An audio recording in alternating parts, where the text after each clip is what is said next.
सारे तीर्थ बार बार, गंगा सागर एक बार, ऐसा क्यों कहा जाता है? गंगा सागर एक प्रसिद्ध तीर्थ स्थान है जहाँ पौराणिक काल से बहुत महत्व है। गंगा सागर वह स्थान है जहाँ गंगा नदी बंगाल की खाड़ी में समुद्र से मिलती है।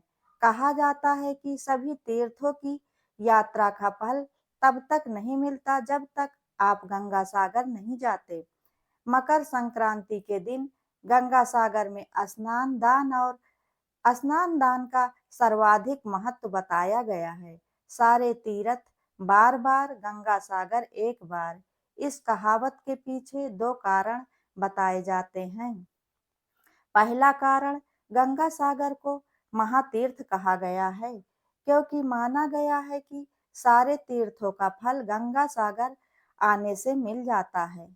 यह वो स्थान है जहाँ पर गंगा नदी के स्पर्श से राजा सगर के 60,000 पुत्रों को मुक्ति मिली थी। इसलिए कई श्रद्धालु लोग यहाँ आकर अपने पितरों का श्राद्ध, तर्पण व पिंडदान करते हैं और पूर्वजों की मुक्ति की कामना करते हैं।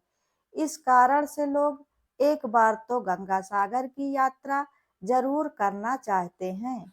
इसलिए कहा जाता है कि सारे तीर्थ बार बार, गंगा सागर एक बार।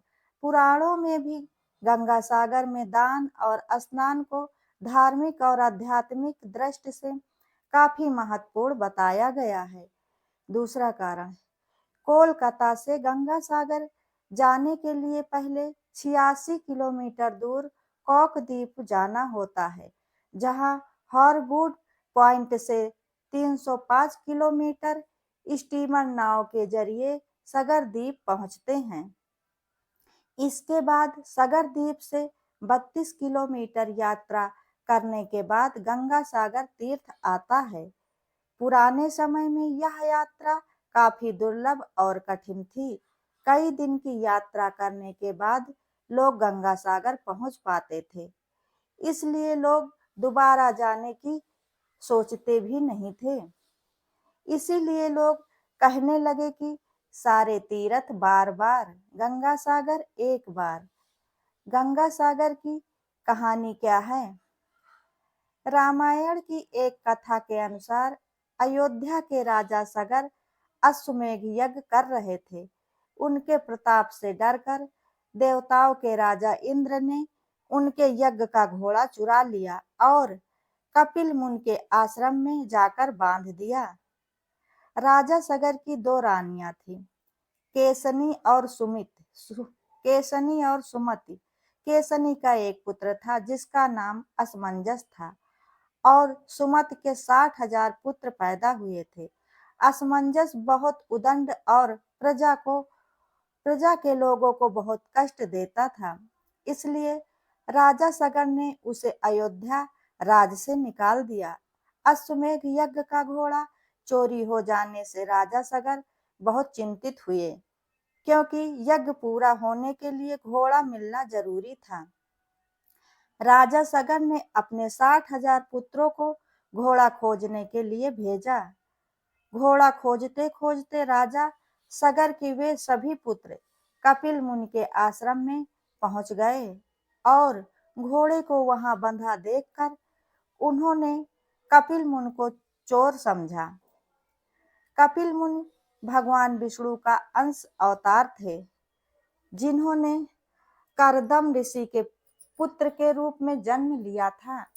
राजा सगर के पुत्र कपिल मुनि के बारे में नहीं जानते थे और उन्होंने उनका काफी अपमान कर दिया।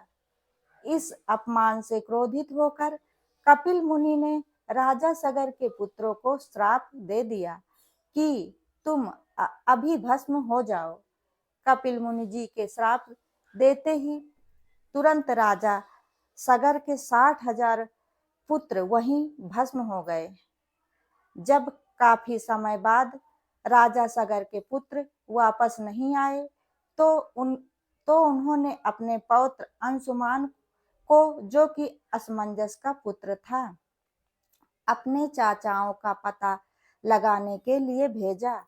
अंशुमान भी अपने चाचाओं को खोजते खोजते कपिल मुनि के आश्रम पहुंचा।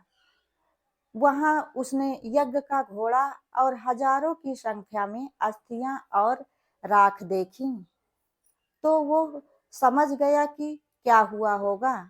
अंशुमान ने कपिल मुनि की स्तुति की और कृपा की प्रार्थना की। कपिल मुनि ने प्रसन्न होकर आंखें खोली। उन्होंने अंशुमान को आश्रम से यज्ञ का घोड़ा ले जाने दिया और बताया कि अगर राजा सगर का कोई भी वंशज इस स्थान पर गंगा जी को ले आए तो उसके चाचाओं को मोक्ष मिल जाएगा। अंशुमान घोड़ा लेकर वापस आ गया और राजा सगर ने यज्ञ पूरा किया। राजा सगर ने अगले 30,000 वर्षों तक राज किया और फिर अंशुमान को राज सौंप कर स्वर्ग सिधार गए। अंशुमान ने गंगा जी को पृथ्वी पर लाने का बहुत प्रयास किया, लेकिन अपने जीवन काल में वो सफल नहीं हो पाया।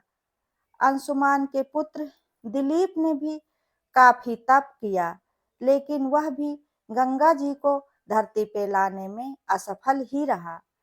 राजा दिलीप के बाद उनके पुत्र भागीरथ ने अपने अथक प्रयास और घोर तप से गंगा जी को पृथ्वी पर लाने में सफल रहे। माँ गंगा जी ने आश्वासन दिया कि मैं पृथ्वी पर जरूर आऊंगी, परंतु जिस समय मैं स्वर्गलोक से पृथ्वी पर आऊंगी उस समय मेरे प्रवाह को रोकने के लिए कोई उपस्थित होना चाहिए। इसके लिए भागीरथ ने भगवान शिव को तप करके प्रसन्न किया।